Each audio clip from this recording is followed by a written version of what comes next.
Hey, what's up everybody? Welcome back to the channel. Today we're going to be unboxing and reviewing and installing the Tlyard Cyber Taillight. This is the light version of the Cyber Taillights that has been recently floating around. So this is basically just the center light, which adds to your existing OEM taillights. So the construction is really solid. You can see it's a single piece light.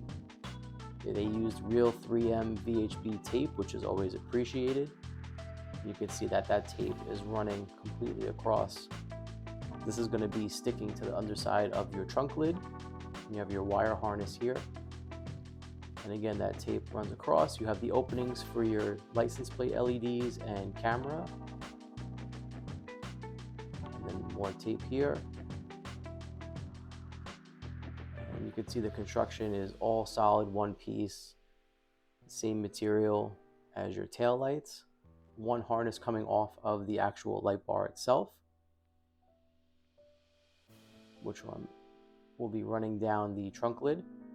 And in this bag we have some hardware and also the 12-volt harness that will power the tail light off of your existing tail lights.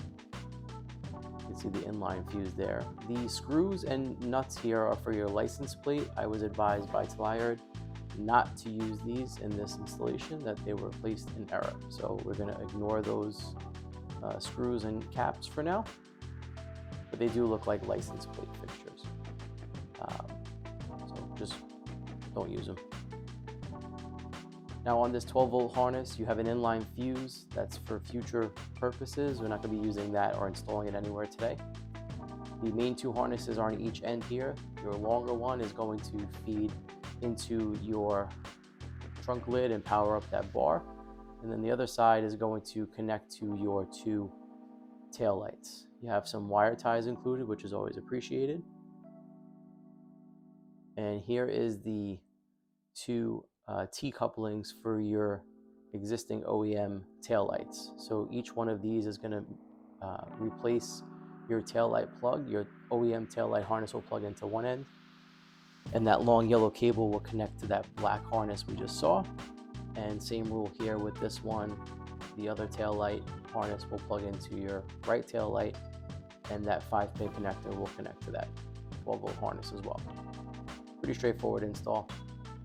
This is the light from afar. You can see the construction is identical to your OEM tail lights, same materials, same quality, very sturdy. Very impressed with the build.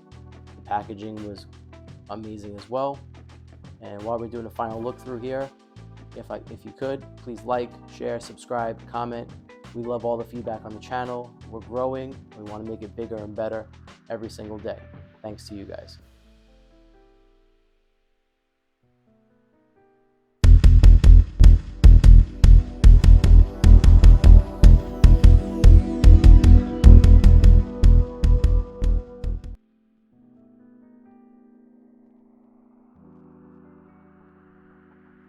Alright, so getting into the install, this is about a 1.5 to 2 hour install. We're going to start with the upper lid of the trunk. We're going to be removing the black plastic fascia that's here. It's held in by about 8 or 10 pressure fitted clips. So when you are removing them, and I'm pointing out where they're located here, you're going to be removing them with pretty significant force. If you have a power trunk, you're going to need to disconnect the button once you get in there. But the trick here, you can start with a pry tool and try to get underneath and just see if you can get some success. If not, you can use brute force here. Tlyard does provide an extra 8 or 10 of those clips, so if they do break in this process, no sweat. You should replace them anyway because they do get weak once you remove this panel. So you can start in the corner here and just pull downward, and again, you can use brute force. You can see they just pop down. There are about 8 clips around the perimeter and then another 3 or 4 in the center of the panel. So once you get the perimeter ones down, you should have an easier time pulling down the rest.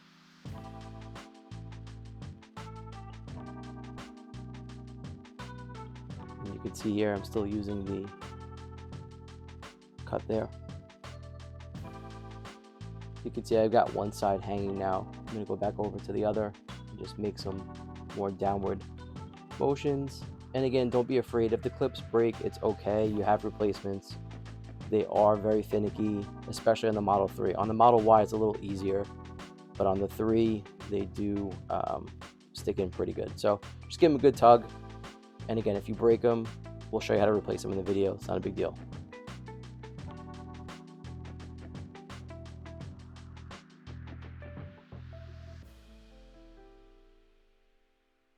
Now just be mindful, once you do get it loose, it could just fall out from the trunk lid. So just make sure you have something underneath to catch if it does fall. You put a towel over your trunk, and there you go. So that long wire there, this is an aftermarket power trunk.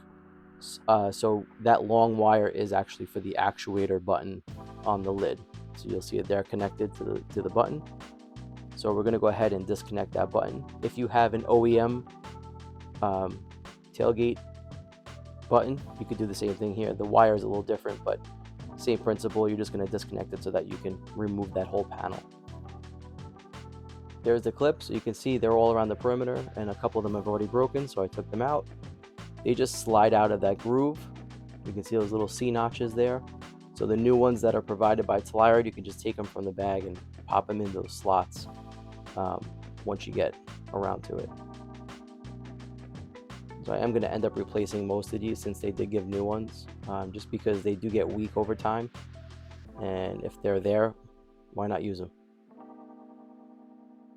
And again, you can see they're not pressure fit or anything. They're just slid in.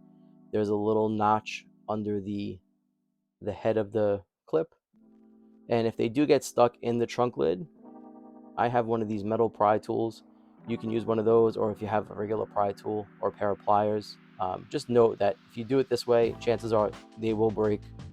And that one didn't break, but 9 times out of 10 it probably would have.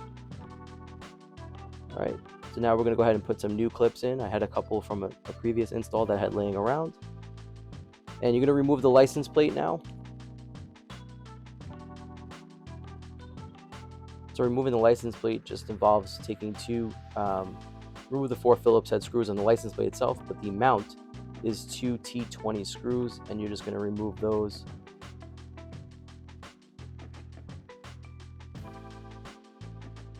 All right, once we're on the back side of the deck, we've got the license plate off.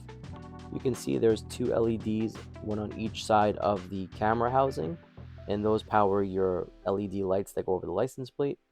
And then there are 2 connectors in the center. One is for your trunk actuator, and the other one is for the camera. So with the left side, we're going to remove the power harness to the first LED light, which is the black and brown wire. And we're going to be removing that by just simply pulling out the connector towards the windshield of the car. So straight back at the screen, if you would. It should come out relatively easy. There's no pressure clip or any type of actuator. It's just plugged in. Okay, moving over to the center, there are 2 connections here that we'll be removing.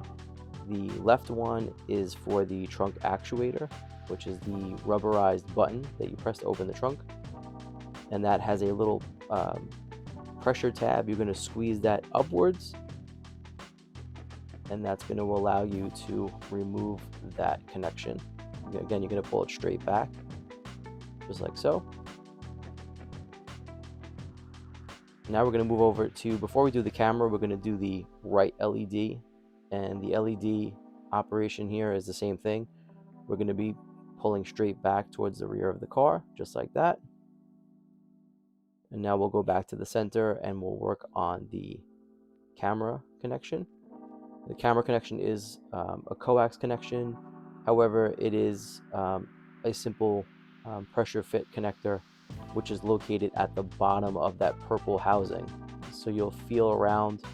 Again, you could probably be doing this on the blind. I have the camera inside the trunk lid. So once you feel that little pressure tab, you're going to press downward and pull straight back. And now we've got all of our connections removed, and all 3 of these pieces will be coming out of the trunk lid.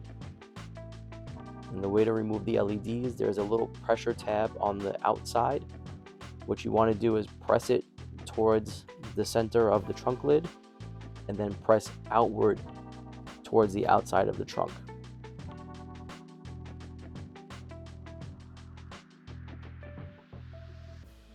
All right, so from the inside, the camera housing has 2 fasteners on each side. You're simply just going to compress the pins on the outside, and that will release it from the trunk lid. And now with the LEDs, again, there is a rubber grommet or gasket around these lights that does have a little bit of adhesive. It's nothing that's going to tear, but it will be a little tricky the first time you take these out. You can get a pry tool in there, just kind of wiggle them a little bit to try and break the seal. But the trick with these is to press from the side that has the tab. You're going to put some pressure from the opposite side and then press downward, and they'll come right out. But once you do this one time, you won't have this issue again. The rubber gaskets are pretty tight. So, all right, now we're going to go ahead and just clean off the trunk lid. We need to get all of that debris off of the trunk lid. And you can see where that new light is going to be fitting right over that space. So we're going to be using 3M tape, very high bond adhesive. So go ahead and wipe that down as best as you can. I used a waterless car wash here just to get some of that really caked on dirt in that area. They're not scratches, it's just water staining. This was filmed right after we had the wildfires in New Jersey, so the ash and stuff was kind of caked on pretty good. So we're going to go ahead and prep that surface. I'm just drying off any of the waterless car wash here, making sure none of it's left on the car, getting any debris that I may have missed. It's pretty clean now.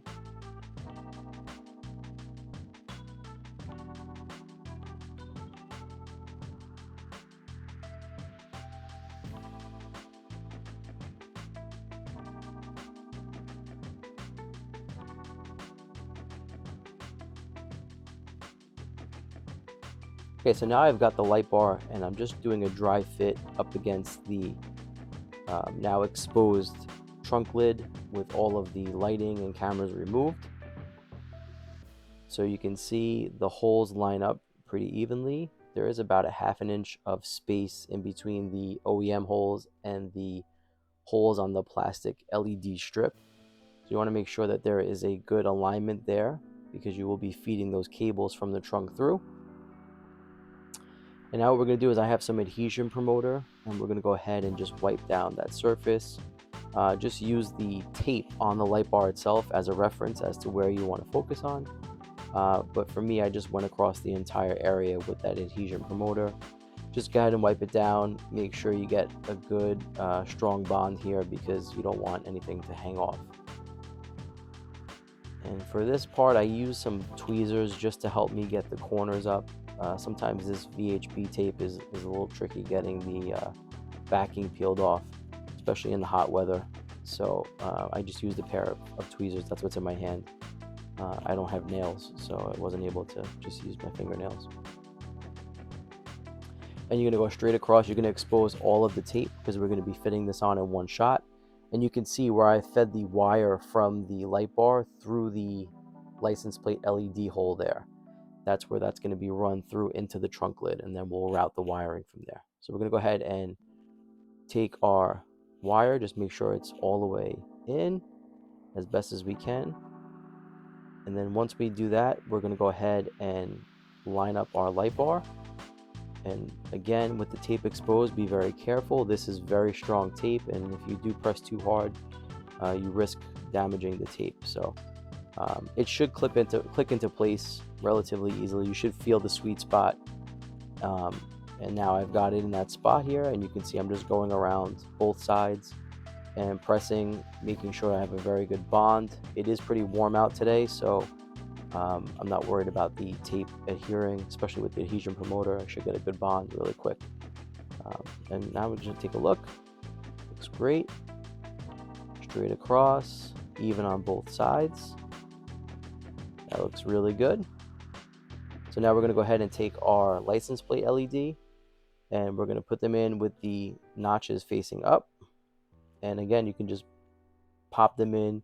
Use the side with the tab first, and then pop on the other side. You should get a nice snap in place. And we'll go ahead and go over to the other side now and do the same thing.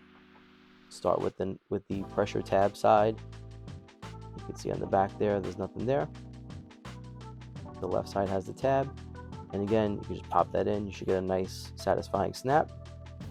Now with the camera and trunk release fixture, this is a little more difficult. It took me a bit to get this lined up, mainly because the angle of the coax connection on the camera, you're gonna have to go from the underside, and just like I have here, underside of the lip, and press upwards, and it'll fit in.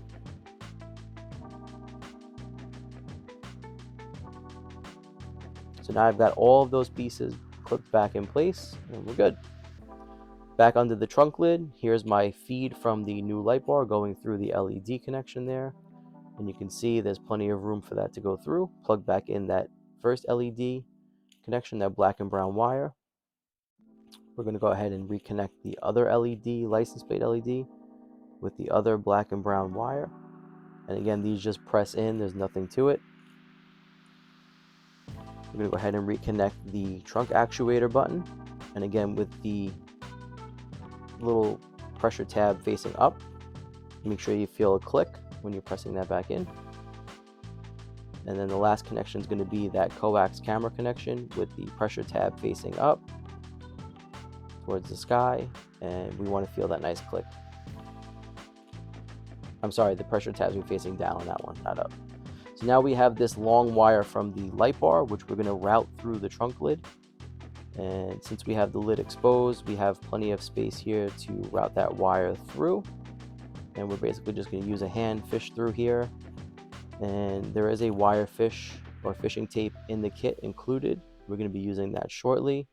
Once you get the wire to this point here, what you want to do is get your excess hanging down out of that rear opening. And we're going to start removing that wire loom cap. So just pull it down from around the edges, and then there are two small pressure fitted pins that you're going to just compress to remove that plastic ring that goes around that rubber gasket. Now we're going to be fishing that wire down through there. You might be able to get it through by hand, but I'm going to use the wire fish here, and it magically appeared. So we're going to go ahead and tape the end of that harness from the light bar to our fishing tape here, and just make sure that you cover the end of the wire harness. You want to protect that fitting or the connector, because if you pull too hard and you don't have it protected, you could rip it off. So give yourself about 2 inches of lead on the fishing tape. Start at the middle here, and you want to just go up, cover that connector, and then make your way back down around and cover the end of that tape. This way you can pull a little bit and you won't stress the end of the connector. And you can just work this through here, help yourself feed it through. This one's pretty easy, and you're going to just get it right out there. And we're going to go into the trunk now. We're going to remove the seal around the trunk and just pull it off. It is going to be gummy, so just be careful with that. It just pulls right off completely. And you're going to go ahead and on the right side of the car, you're going to just pull back the carpet, and you're going to find underneath the top of that carpet there's a hole there that leads to the other side of that wire loom on the outside of the trunk. So we've exposed that side as well. And what you're going to do is, in this install, I'm unable to fit any more wires in that rubber loom because I have the aftermarket trunk, which took up a majority of the space that was left. So I'm going to be running the wire on the outside of that loom and just zip tying it down and then fitting it back into the trunk. So what I'm doing here is I'm fishing back using that wire tape, that wire fishing tape. I'm going to be running that back up through that hole in the trunk and out so that I can grab the wire that we have coming down from the trunk loom and bring it down into the actual trunk itself. So now what I've done here is I'm going to be fishing upwards the other half of the wire that comes in the kit. So this is the long black wire. This is what's going to meet up and connect to the other wire that's hanging down there. So I'm just going to fish this up from the trunk. And again, you're going to just have to help it out a little bit because it's a little bit of an awkward position. But once you get that fish through there out of that hole, you can go ahead and just be careful with the connector, and you can pull out a pretty good amount of wire here to work with. A couple of feet should be fine, 2-3 feet. Just take your time here, don't pull too hard. What I did was I fed it from the bottom, from the inside of the trunk, and just pulled it slowly outside. So I'm going to go ahead and remove the electrical tape. Now the way that I've installed this here is that I've actually made the connection from the inside wire from the trunk to the trunk lid wire. I'm going to leave that exposed along the rubber loom here. Just going to electrical tape it together. In case I ever want to remove this, it's a pretty easy removal then, rather than having to fish through the trunk to break that connection. So you want to go behind the metal bar here, and you just want to follow the rubber grommet, the rubber loom rather. Just follow it the same way. Go on the inside, and you're basically going to be wire tying this down alongside this rubber loom. So putting this back on, you're going to put that plastic O-ring first, and then the rubber seal will go around the outside of that, just like so. You'll feel when it's seated properly. There's a little lip on the inside of that rubber seal that catches that plastic ring that keeps the rubber in place.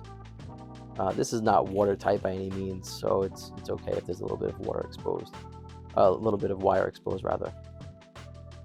So now I'm going to take the wire harness from the actual trunk and then connect it to the one from the lid, and that was what I was referencing before. I'm going to actually electrical tape that together with some waterproof tape, and I'm going to leave that connection available for me if I need to triage anything in the future. I'm just more comfortable with it there. If you'd rather install this through the loom, you can. By all means, go ahead. I don't have the room because of the aftermarket trunk. There simply would not be enough room for me to fish that through that rubber gasket. So I'm just going to take some of that waterproof tape, electrical tape, and I'm going to double it up here, just make sure I have a good layer of protection. And just wrap it all the way around, about an inch on each side, past the connection.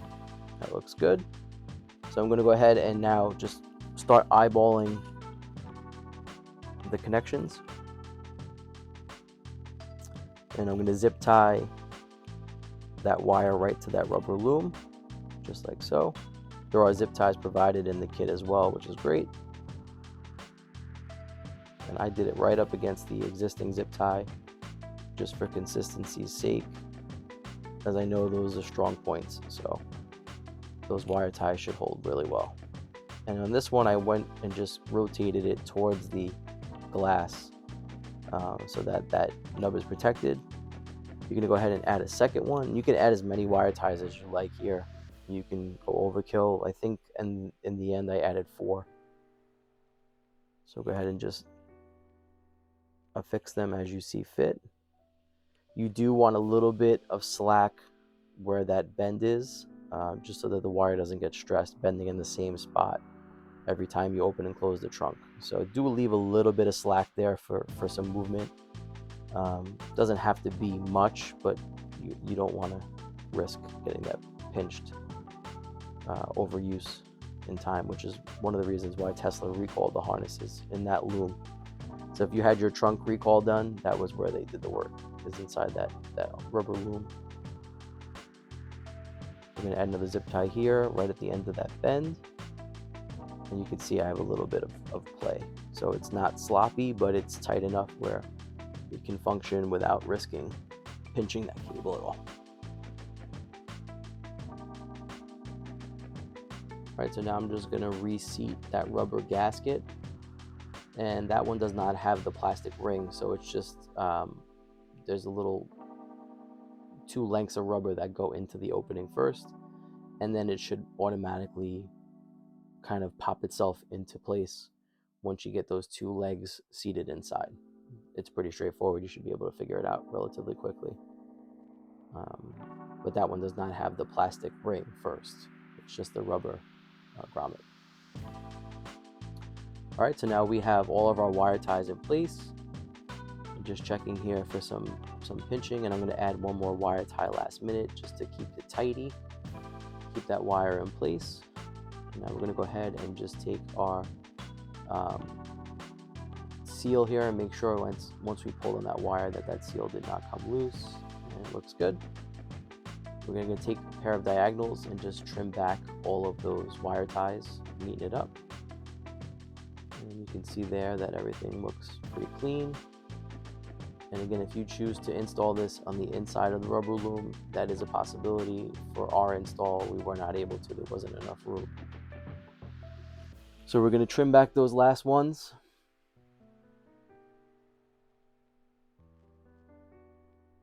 And now the connection to the tail light is going to take place. So we're in the left tail light, the right tail light rather. If you have an OEM sub, you'll see it right there. We're going to go ahead and remove that plug from the tail light. Just press down the little pressure tab in the end and wiggle it out. It should come out pretty easily, just like so. And now we're going to go, before we get the tail light harness, we're going to take the 12-volt power supply box from the kit, which is right there. And you'll notice that there is a 5-pin connector on the end of that harness, and we're going to go ahead and connect that to the tail light harness. So now on the one end, you have this gray connector. We're not using that at all. From what Tlyard has told me, there is no use for that connection at this time.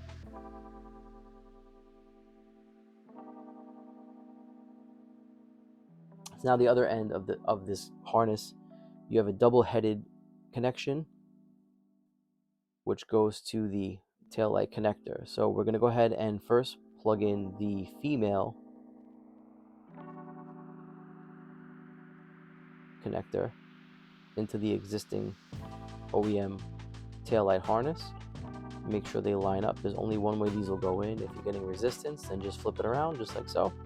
And there's a little tooth in there too that will line you up. So just get that in, get a good click.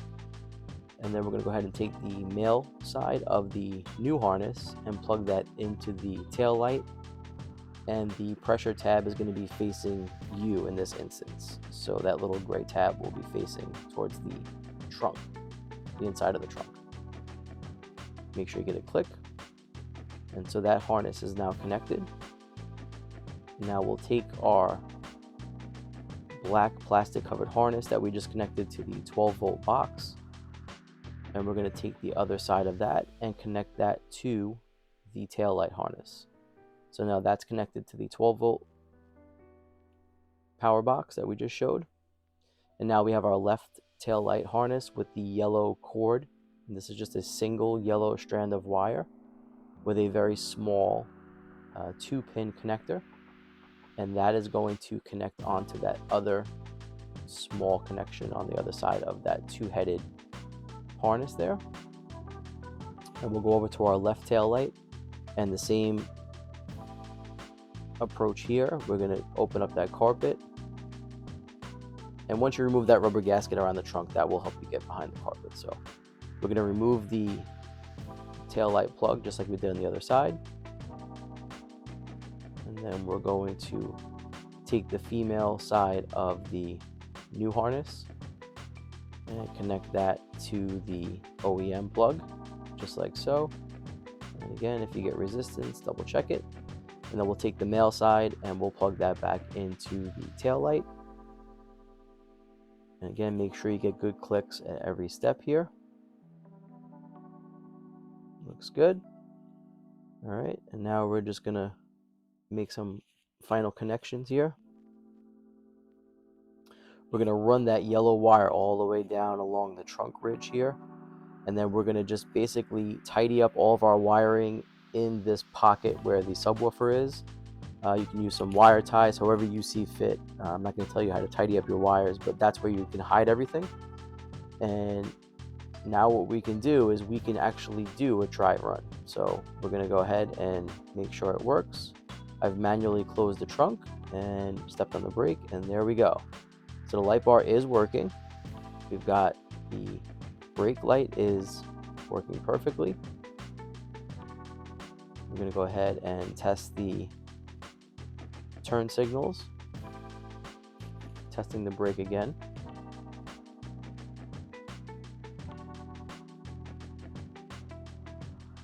And our left signal is working. Looking great. I'm going to go ahead and test the right signal now. That looks good. And I will say the color match is really spot on with the reds. Very happy with that. And that's our hazard indicators. And you can see from the center, it's flashing out. Do a little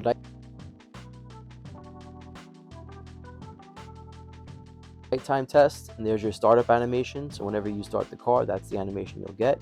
And you can see the light color is identical. There's no issue at all with the temperature of the light. That's with the brakes applied at night with the taillights on. Get a nice bright effect. There's really very little delay. The brake lights come on all together at the same time, same temperature. Here's your left turn signal. Again, looks great. And then this is your right turn signal at night.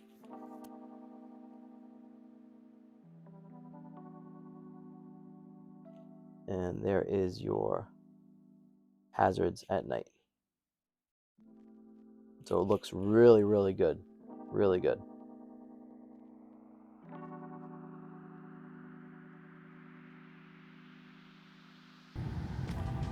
All right, so here's the camera view in the daytime.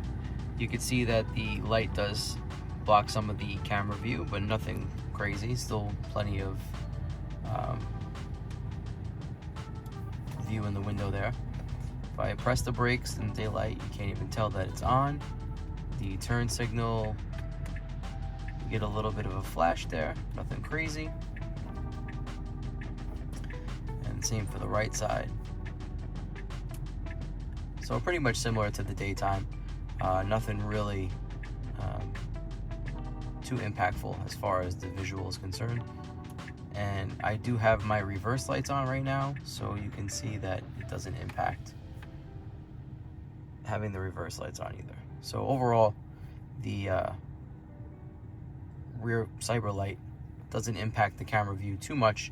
It does overhang a little bit, but you can see that everything is where it should be as far as the picture is concerned. We go into the cabin real quick. We take a look at the camera at night just to kind of get an idea of how much this obscures. So you can see the light bar does come into camera view slightly. It is visible. And I was unable to back up because I had the car plugged in. So this is just from a parked position. So there is the brake lights being activated. That is your left turn signal, as you can see on the bottom there. And then we're going to go over to the right turn signal, as you can see there. So not much obstruction when the lights are activated in the turning lane. The only thing to make note of is that it does protrude into the camera view slightly, but not obstructing anything to any degree. Now let's move on to my final thoughts.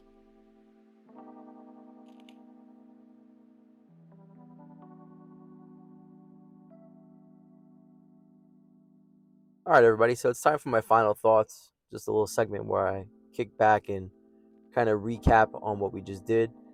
So overall, this product is amazing. I really love the look of it. It just adds so much pop to that rear tail.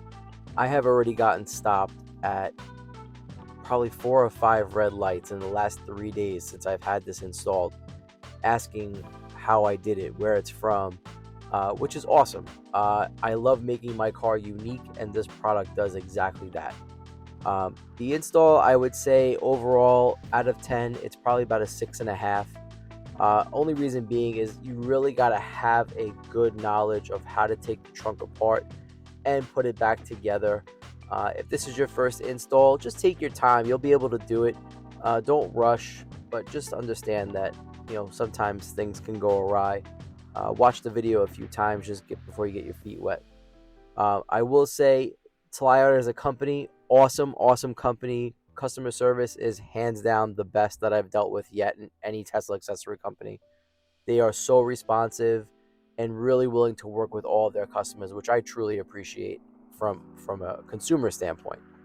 Couple of cons. The one thing that I do want to point out is that if you do own a OEM Tesla license plate frame, the chrome one that says Model 3 or Model Y, that will not fit with this Lite installed. There's not enough space. It pushes down too far. So you will have to use your license plate without that frame, or something that goes over the plate as opposed to being a shroud for it. So that's really the only con I have. The installation is what it is. It's pretty straightforward. If you watch the video, there's really no doubt about it. It can be done. I have an awesome promo code that will give you 20% off the entire Tlyard site. So use Top Shelf as your code, and you'll save yourself 20% on this item and any other item on the store. Shout out to all the dads. Happy Father's Day. Thanks for all you do. I know my kids are excited to spend the day with me, and I hope that you get to spend the day with your kids. Use the promo code. Treat yourself to something nice for Father's Day. And shout out to Tlyard for this awesome product. And we got a lot of great videos coming down the pipe. Stay tuned to the channel. Remember, like, share, subscribe, and comment. And anything that you want to see on the channel, let us know in the comments below. We'll be happy to get it on there for you. And until then, again, happy Father's Day to all the dads out there, and we'll see you in the next video. Take care. Peace out.